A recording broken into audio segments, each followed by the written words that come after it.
The night is live. Everybody's talking. The night is live. The night is live on us. It's always live. The night is live. The night is live. The night is live. The night is live. The night is live. The night is live. The night is live. The night is live. The night is live. The night is live. The night is so much hypocrisy there. And Republicans have to, if you really want the Democrats to work out, you have to come with open hands and open hearts. The night is live. The night is live. The night is live.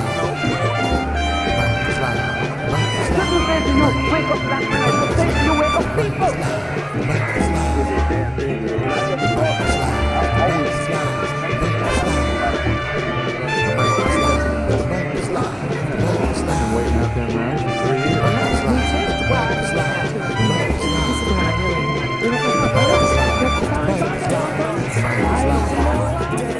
The night is live. I'm the only people in the world. We are not allowed to talk to each other. Everyone else. We are here live with you.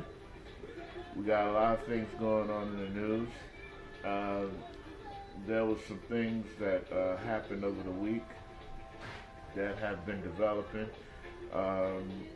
You know that the so-called government shutdown lasted like 2 days or whatever because the Democrats basically folded and gave in to the Republicans.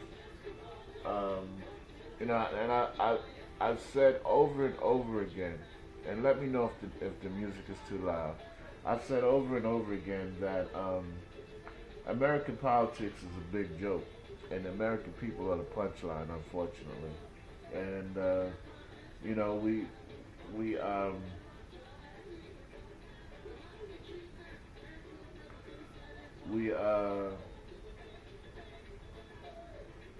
look at the different sides and we give different labels to people. You know, I'm a Republican, I'm a Democrat, and this, that, and the other. But the reality is it's just two sides of the same coin. It's two different heads on the same snake. And as soon as we realize that, the better it'll be for us. You know, they've got everybody, especially black folk, selling that lie about voting and, oh, make sure you vote. A lot of people died for you to have the right to vote. And the truth is, your vote don't really mean anything. You know, not in this day and time. You know, until we get rid of the Electoral College, and it's one man, one vote. And I've said this before. Until it's one man, one vote, the people will not be represented realistically on a political level. This is the second time in a row that the masses of people, the majority, and we often hear that, and when we talk about American society, and we you know, we talk about American politics, we always talk about, well, this is a democracy and the majority rules, and nothing can be further from the truth. All right, the truth of the matter is, especially of the Electoral College, the majority don't rule. The majority voted for Hillary Clinton. The majority voted for Al Gore. You know, and those are two instances where the majority voted one way, and the Electoral College took it another way. So until we get rid of that system of voting, your vote really don't count, because it comes down to a few people going into a smoke-filled room and putting in place the individual that they want to run this country. It has nothing to do with the majority. It has nothing to do with the little man getting his voice heard, you know. And we need to really actively campaign to get rid of that system and start putting in the system of one man, one vote, and the majority truly ruling in this country. Because as you can see, it's a circus now. What's going on in Washington, D.C. is a circus. You got all these people that's supposed to be representing our interests and representing our voice. And when it comes down to it, all they're doing is making deals with each other, looking out for themselves. Who's going to get paid what under the table? You know, Schumer and Pelosi was supposed to go in and negotiate with the orange man in good faith and get a good deal for the Democrats. But yet these feckless Democrats are caving in at every turn. You see what's going on. They had him by over a barrel, and he just gives in to this man. And the government shutdown was curtailed, and the Democrats basically caved in and didn't get nothing out of the deal. And this guy went on national TV, went around the country, basically around the world, talking about he's going to build this wall, and the Mexicans are going to pay for it. Well, the truth of the matter is, now that's part of the deal that they have to that they're putting into place to keep the government open. The Mexican wall is part of the deal. The government is going to give like $50 billion or something to fund this wall. So what happened to the Mexicans?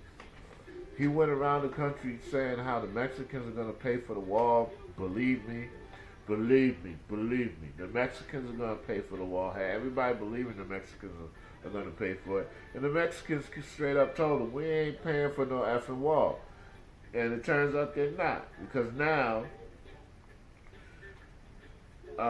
it looks like that's part of the deal to keep the government going. And when Schumer basically backed out of this week, he backed out and said that he's not going to be, that's no longer on the table. But why was it on the table in the first place? I'm just surprised at the Democrats, how they're not seizing the opportunity to do what's got to be done to take this man down. This is a guy who has lied.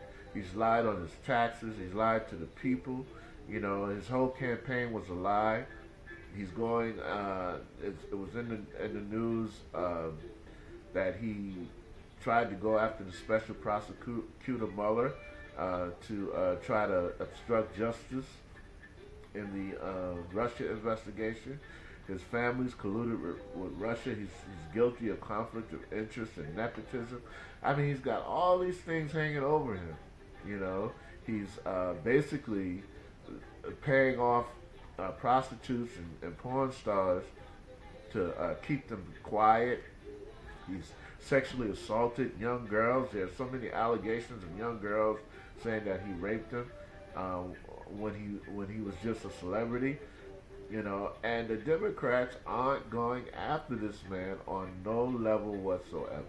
They're basically trying to legitimatize this man, all for the sake of keeping the facade of the American democracy propped up.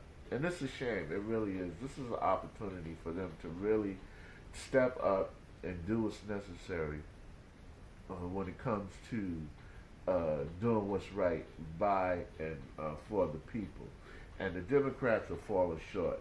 Sadly, they are basically null and void, non-existent. And you cannot win elections based on I just hate the other guy. That's not going to make it. They have no plan. You see nothing coming out of the Democratic camp. And I'm not saying this to prop up the Republicans. The Republicans are a bunch of evil, low-life, racist monsters, when it comes to human rights issues. But on the flip side, the Democrats aren't doing nothing. Like I said, it's like two heads of the same coin. Two heads of the same snake. People need to realize who and what we're dealing with. When this man got up there talking about he's going to drain the swamp, and now we're seeing that him and his cronies are some of the biggest snakes in the swamp. And it's frightening to even consider, what is about to happen in this country.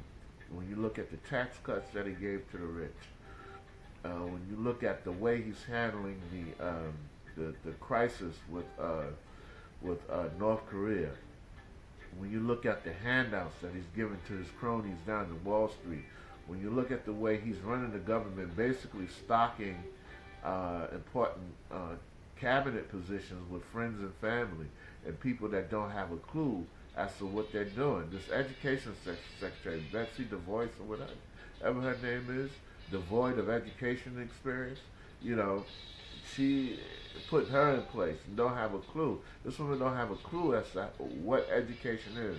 Never taught, never worked in a public school system in her life, yet she's in charge of the nation's educational program.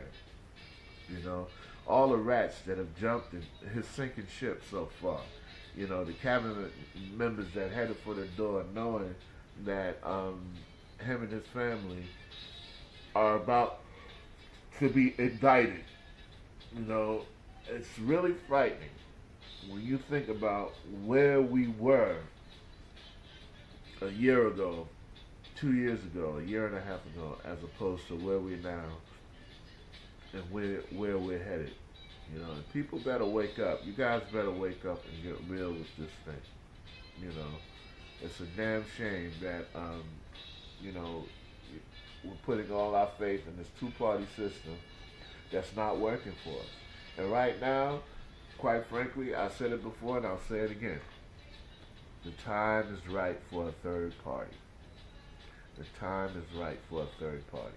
This man has 30% of the electorate that's going to follow him no matter what he does. The Democratic Party is in shambles. All right?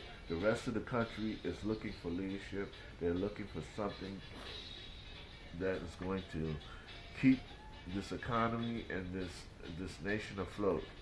And that's why I say it's time for a third party. It's time for a third party. It's time for someone to emerge from the sea of despair, from the sea, the eternal sea of politics.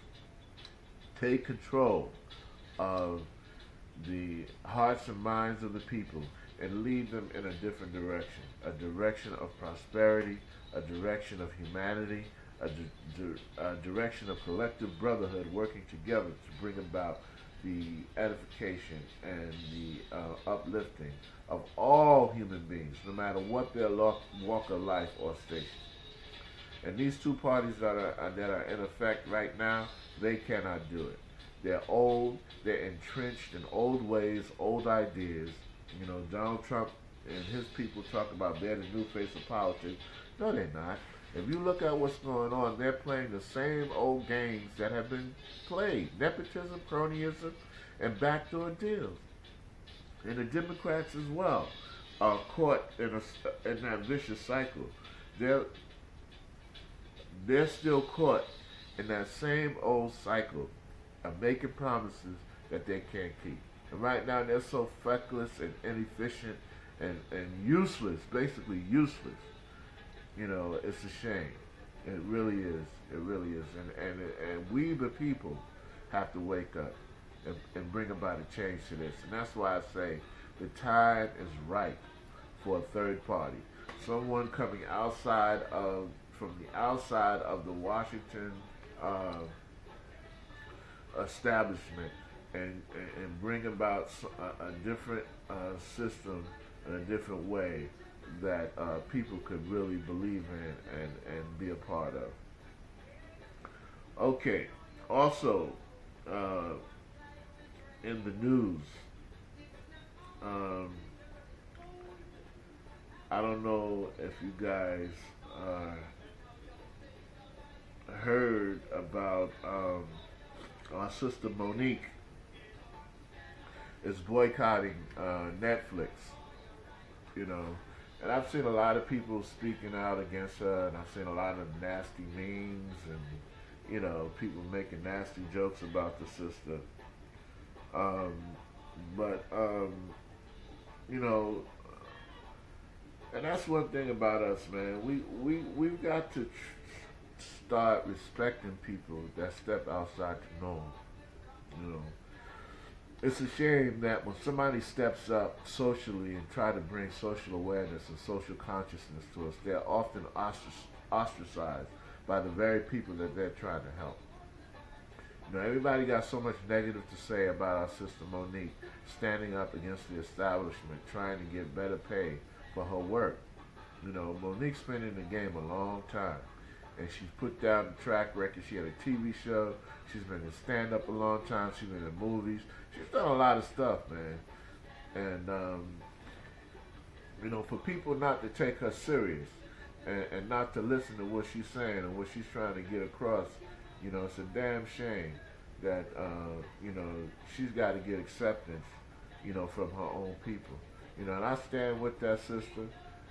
I think that not only Netflix, but all of the media outlets, Hollywood as well, need to start stepping up and paying women for what they're worth, and specifically black women. Let's be for real, you know. Let's start giving these women what they're worth. You know, you got a legend like Monique having to go and beg for equal pay or sufficient pay for her work in the year 2017. It just goes to show how far we've come, but how far we have yet to go. And it makes no sense that this woman has to take this stand and ask us to boycott just so that she can get what's rightfully hers. You know, and Netflix needs to be ashamed of themselves. You know, give that woman what she's worth. She's got an audience, she's got a following, and she's got a track record. You know, she's got a serious track record, and she should be respected for her workflow. And it's just that simple. And so many other black women need to be respected for their workflow. I understand Diana Ross's daughter was going through the same thing with the Blackish sitcom, where she was being paid a fraction of what her co-star was being paid because he's a male, you know. And it makes no sense, man. When you know, it's one thing when a person is just breaking into the business, they don't have a track record of success, or they don't have the talent, or their skill level isn't up to par with their co-star or whatever. But that's not the case here. That's not what we're looking at. We're looking at discrimination, bigotry, and prejudice against women, particularly black women, when it comes to the pay scale. We need to say something about that. We need to show our displeasure about that. Also in the news, I don't know if you guys been following this story, but Israel. Now these are the people, and y'all know how I feel about Israel. Y'all know how I feel about these guys walking around and with the yarmulkes calling themselves Jews. All right. I'm not going to digress into a history lesson about how we are the original Jews and how these people have usurped our legacy. But these people calling themselves Jews in Israel are trying to get all of the black people out of Israel. And they're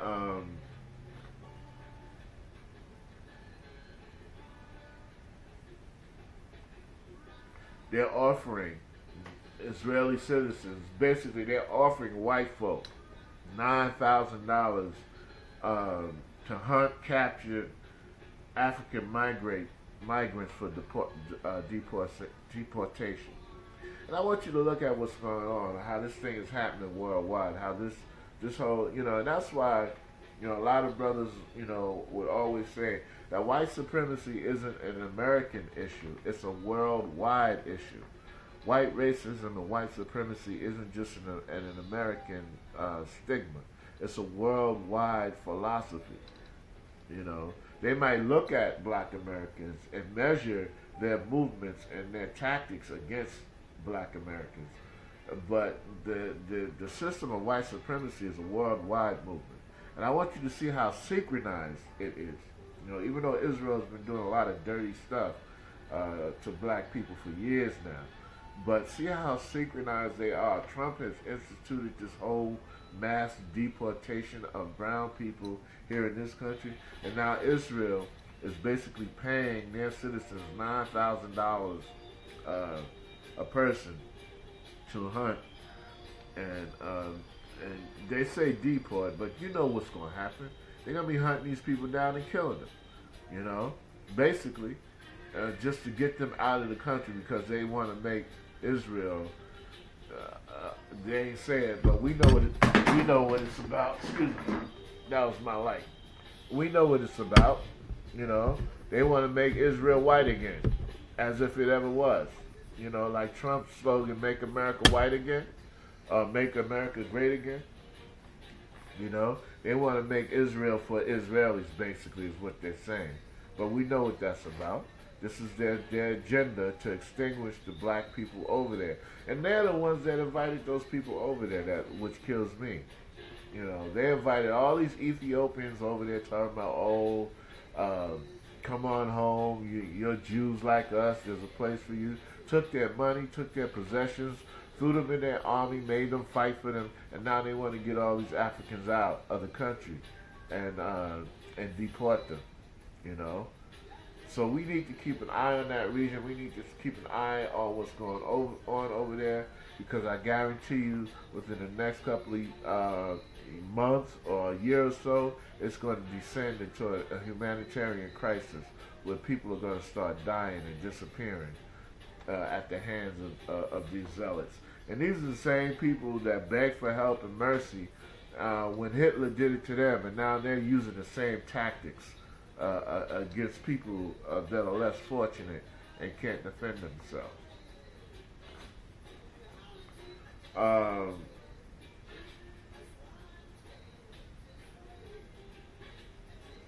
Also in the news, I know you guys saw that story in California where these animals had their children chained up, wasn't feeding them, wouldn't let them bathe, but once a year, you know, would have them chained up and buy all kinds of food and cakes and pies and put it in front of them, and told them they could look at it, but they can't eat it or they can't touch it. You know, what kind of animal does that to their children? You know, and it kills me how, you know, we're called savage and we're called this, that, and the other, yet they do this to their own children. You know, this went on in California. A man and a woman was arrested, and they were arraigned last week and pled not guilty. Pled not guilty. Treated with kid gloves. You know, once again, it shows you the disparity when it comes to the dominant society and us when it comes to law enforcement and how they're treated as opposed to how we're treated. You know, let a black child go to school complaining that he's hungry, and the mom and dad could be poor, not being able to feed them. They'll be locked up, locked down, and locked out in a heartbeat. But these people get, you know, they get the kid glove treatment, and so we're gonna watch that story and see what develops with that. Also in the news, we have a mother that turned in her 14-year-old son after he carjacked an 81-year-old woman. A 14-year-old boy in Florida, and the first person arrested following the 81-year-old woman being carjacked outside of Walmart. Sheriff's deputies arrested Shaquille Dixon on January 19th on a felony carjacking charge. There's still 2 people at large as of the reporting by CBS Miami. So yeah, mom, I guess she saw the footage on the news and she wasn't having it, you know, and I applaud that mother. You know, I spoke last week about how we try to hide our bull crap behind our Africanism and our culture, and sometimes you got to step out of that, man, and do what's right. I mean, nobody wants to hand their children over to these beasts and these white supremacists, but right is right and wrong is wrong. You know, too many times we be talking that, oh, that's my family crap, but you know, if your child is wrong, you know your child is wrong, you do better by them, by raising them to be responsible citizens and step it up and taking responsibility for their actions and not hiding behind some false notion of family culture and heritage.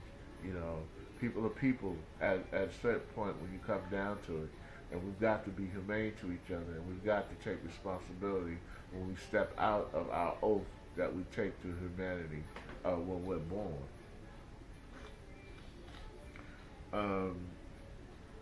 Also, there was another story I wanted to talk about.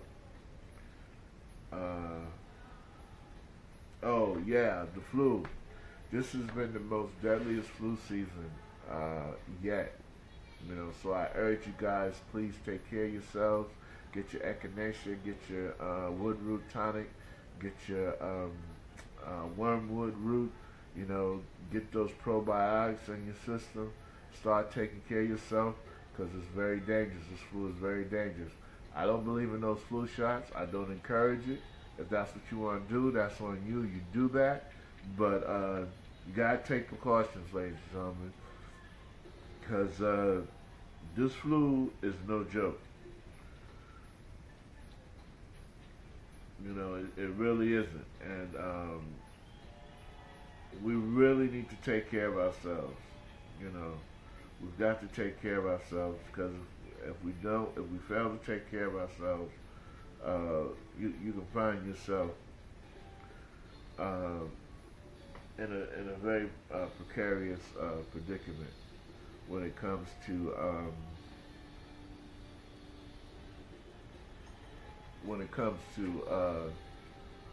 our health. You know, so go out. Don't take this weather for granted. You know, it's cold out there. Don't think because it's in the 50s today, it's not going to be in the 20s tomorrow.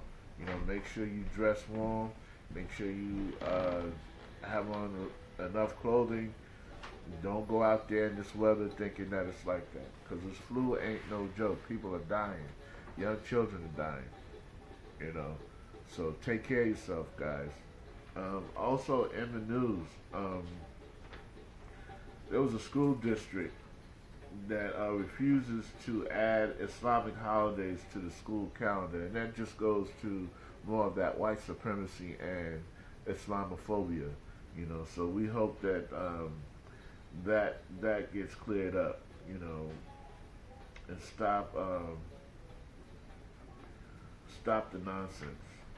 We really need to stop the nonsense that we've inflicted in people in terms of them believing that Islam is some monster with two heads.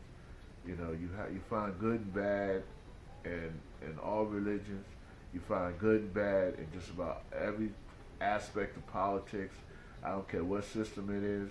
I don't care if it's a monarchy, a democratic system, a totalitarian system. You have good and bad. Where you find people, you will find good. You will find bad. You will find evil. So we need to stop with all this Islamophobia and stop trying to feed this nonsense to people and start treating people like people. All right. Also, actress Olivia Cole. She was born November 26, 1942. She ended her journey and transitioned on January 19th, 2018. This queen was in so many movies. You might remember her in the movie from the original series Roots. She was she played in Uptown Saturday Night, I believe. She did a lot of the 1970s movies, black exploitation films as they were called back then. She was a very beautiful sister, very beautiful and talented actress. And she died on the 19th of January last week. Olivia Cole. For those of you who are aspiring actors and actresses, I would suggest that you research her name. Olivia Cole. She was, like I said, she was a great actress, very beautiful, very talented, and she transitioned last week, and we want to send a shout out to her and her family, and may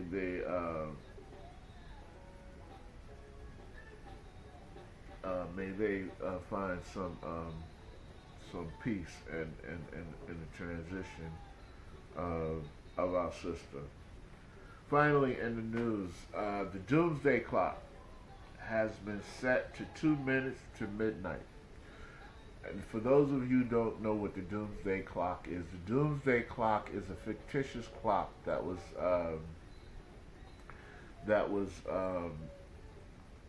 the brainchild of a scientific magazine, and it basically, they put it on the cover of a magazine, and it was set to different times toward midnight. Midnight being the hour of the apocalypse, and this was started back in the '60s when the Americans and Russians were playing Russian roulette with nuclear missiles. So anytime a crisis would come up, the doomsday clock would be based upon that crisis in terms of the severity of that crisis. And it could be 15 minutes to midnight, 5 minutes to midnight, depending on how severe the crisis in the world was at that time. Well, looking at the crisis, the different crises going on in the world today, and especially who's got his hands on the nuclear trigger, scientists have set the doomsday clock to 2 minutes to midnight. So just so you know. So we got to keep an eye on our governments. We got to keep an eye on this world. We've got to keep an eye on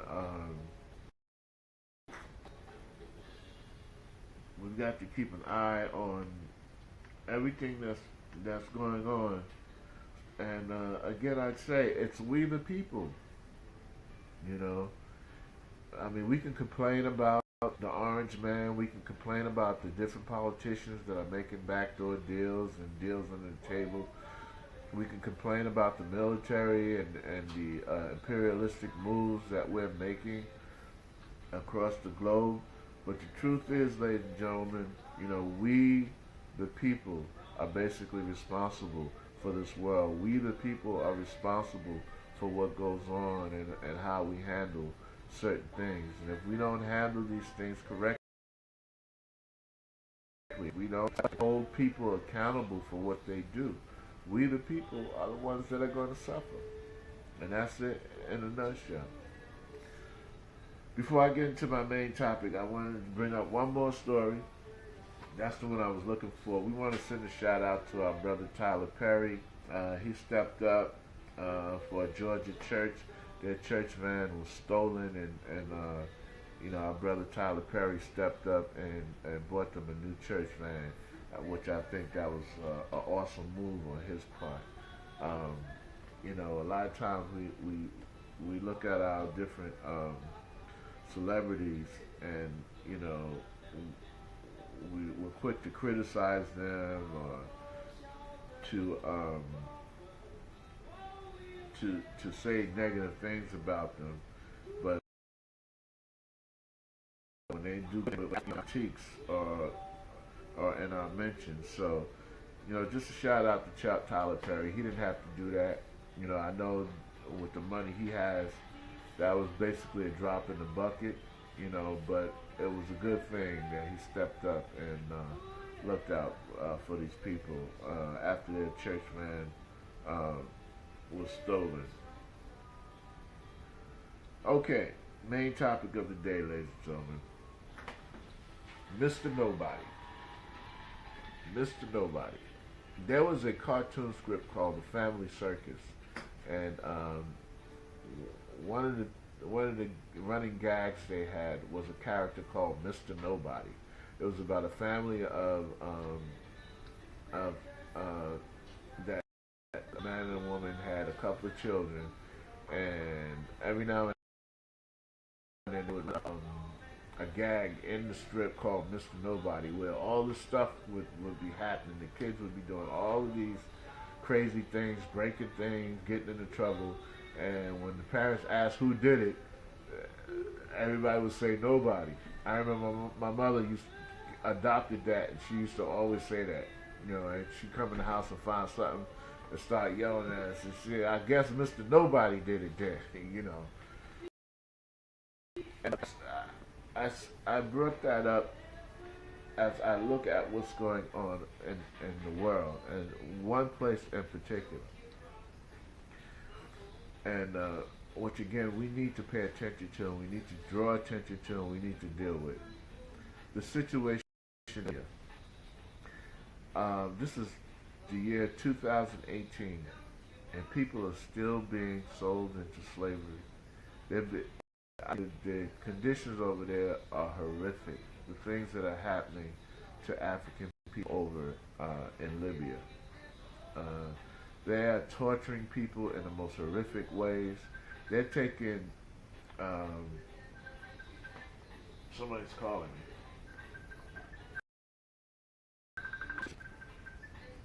They're taking, oh,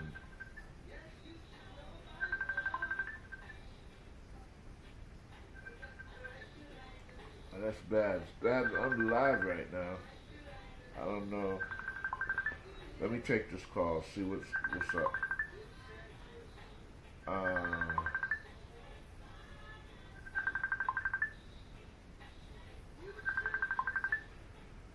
It's not.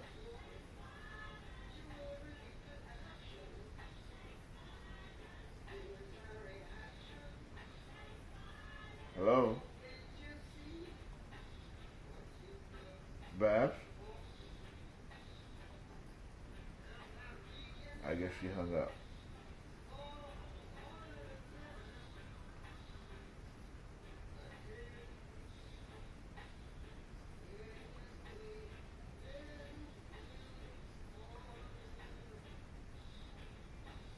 Hello?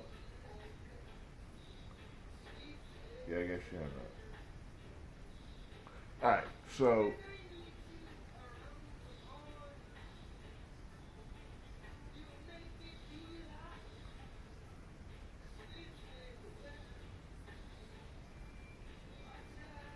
what I was saying is, when the situation in Libya has really become a severe humanitarian crisis that needs to be dealt with, and again, we the people are going to have to deal with it. They're not going to deal with it. They're not going to look at it, even though they're the ones that created it. It is our government that created the crisis in Libya. And now that it has gotten out of hand, who's going to deal with it? Again, Mr. Nobody, or Mr. Not Me. Not Me did it. All right? You look at what happened, and this is an historic fact. When you look at the situation in Germany when the Jews were herded up and rounded up and put into those concentration camps, and Not Me did it.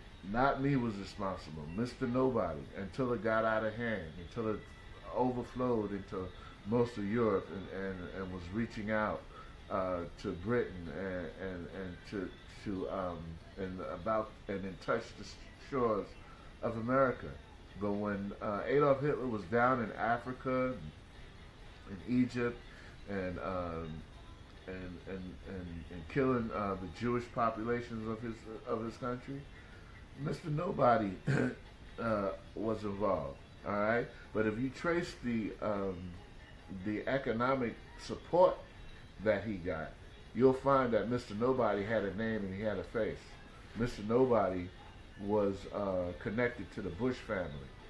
It was George Bush's grandfather, who ran the bank that financed and laundered the money of Nazi Germany. the boom, the boom in America had grew to a point where they had to shut that thing down.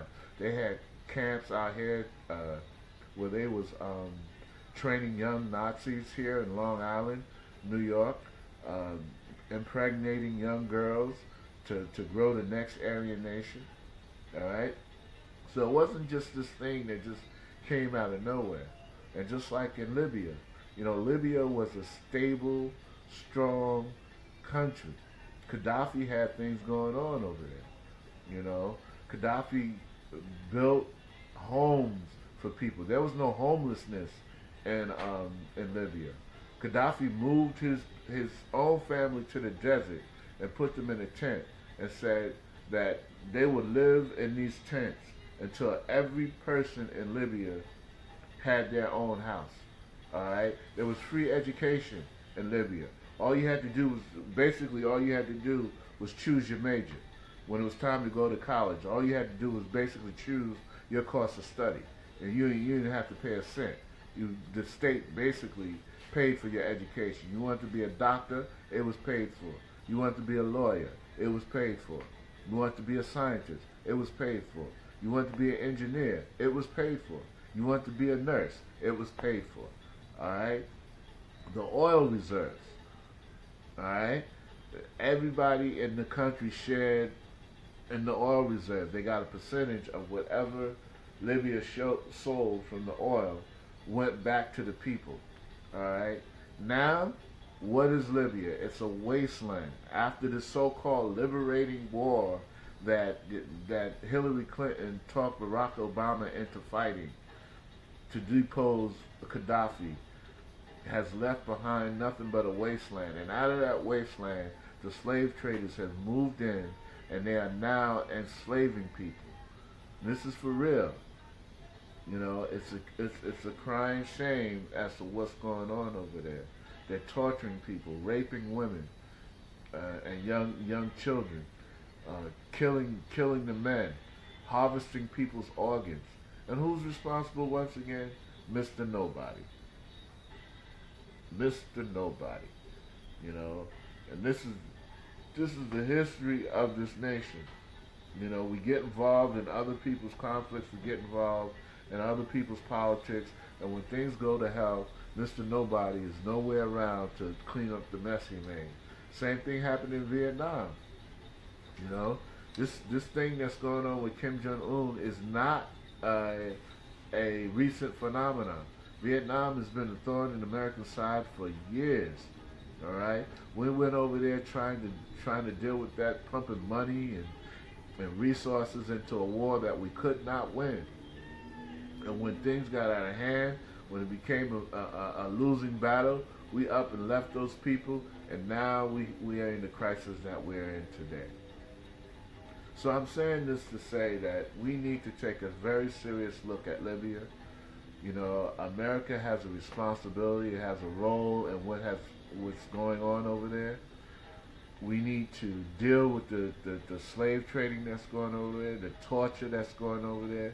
They're taking melting plastic, boiling plastic, and pouring it on people's faces and in their eyes. These are some barbaric animals, man. And this is what we left in the wake of getting rid of Muammar Kadafi, a man that had modernized the nation, that was getting ready to take his resources and pump it into Africa and try to make Kush one united country, end the tribal wars, end these little tribal wars, and take all of these nations and bring them together under one flag.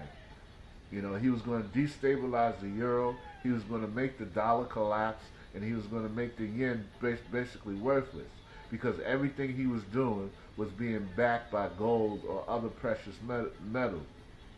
A lot of people don't understand that we've gotten off the gold standard in this country. And this is why when the stock market crashed, our dollar crashed, because we don't have anything actually backing the money that we use. Our money is not our money. Our money is given to us by an international banking cartel. This is what the Federal Reserve is. The Federal Reserve isn't an American institution. It is a banking cartel put together to loan America money based on future projections of market standings.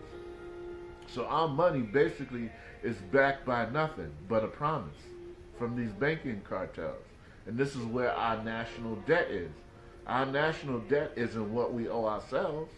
Because if we owed it to ourselves, we could basically say, oh, well, forget it. But we can't, because it's money we owe someone else. Quiet as it's kept. And this is why we went to war against Hitler, because Hitler went after the ruling families of Europe who owned the money. You got to follow the money, ladies and gentlemen. You have to follow the money. And this is what's going on in our country today.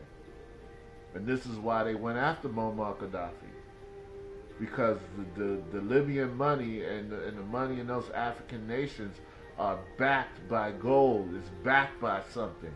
Meaning that if their dollars collapse, they would have the gold reserves and the other precious metals to give in exchange for the promissory note that they gave.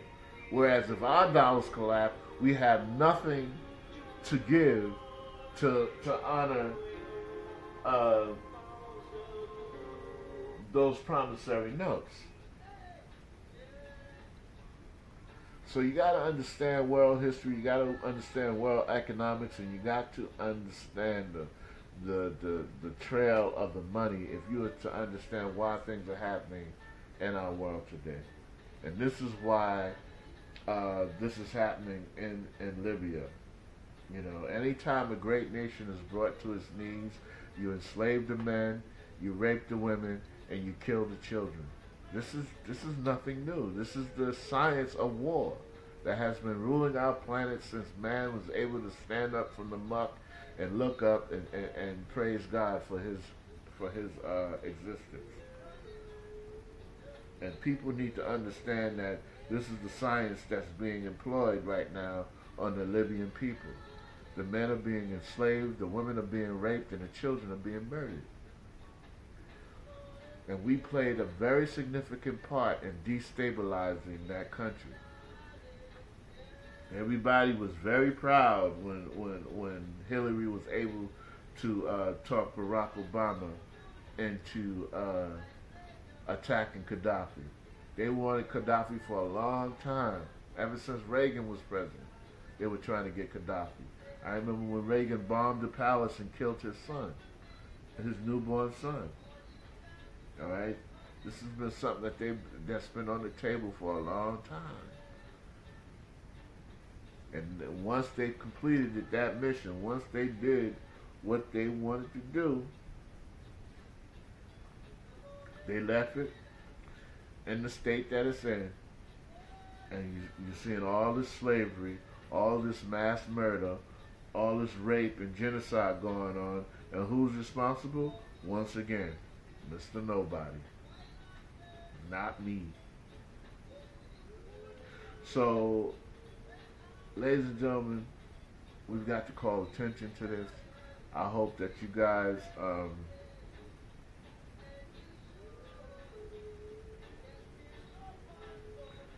okay, I just got a message from Bab saying that she can't get the feed.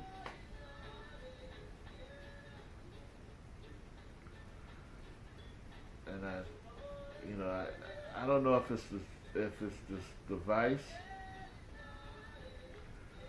or what. It's kind of janky, but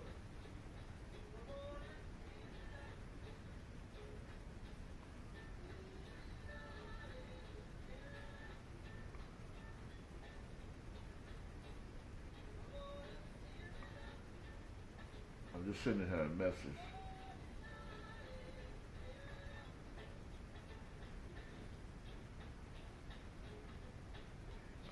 And that's why I want to get off this. I want to get off this platform altogether. I really do. I got to get off this platform because, the CIA has infiltrated Facebook. They're all up in Facebook. That's why I tell you guys to watch what you post. I see a lot of people on here posting their guns and all that stuff. You got to watch what you post on this thing, man, because You know, it's a state-run entity, and I really want to get off this platform.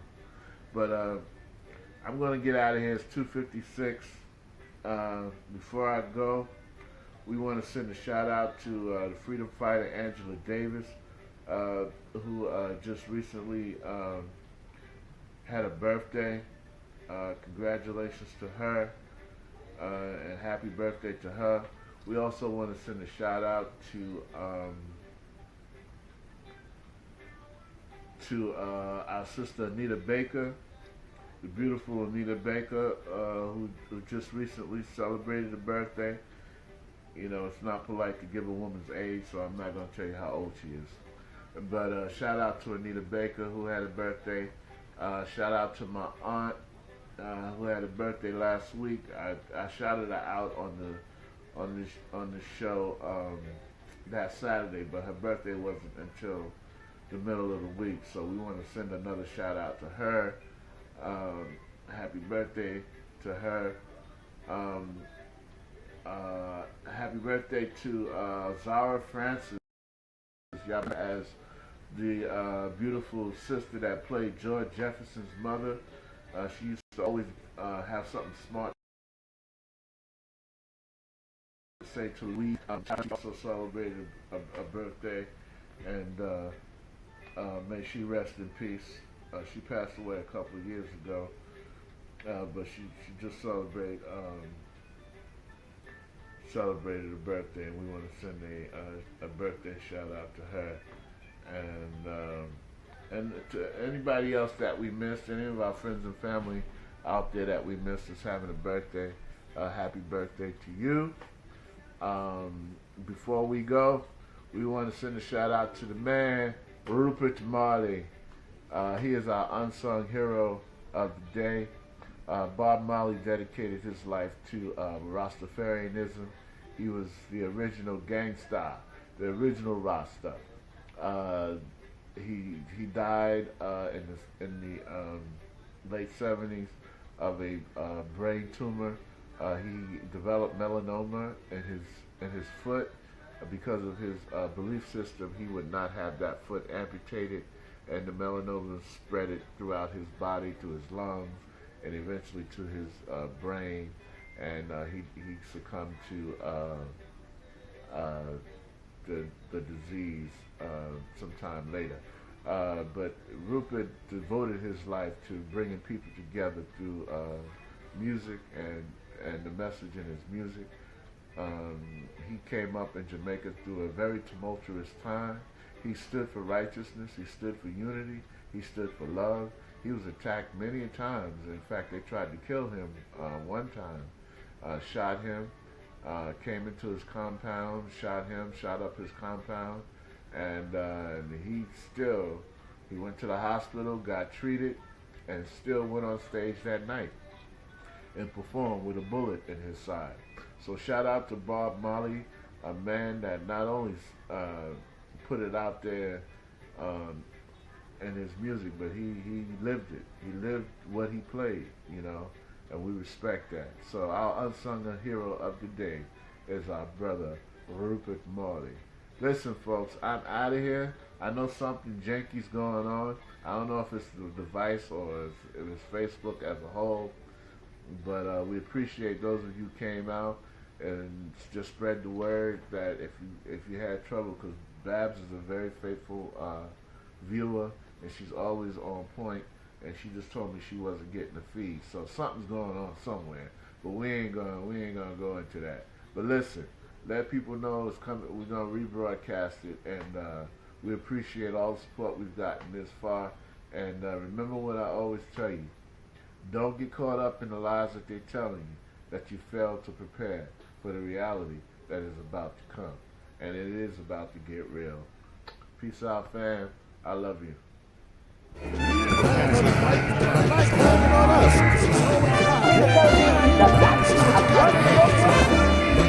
The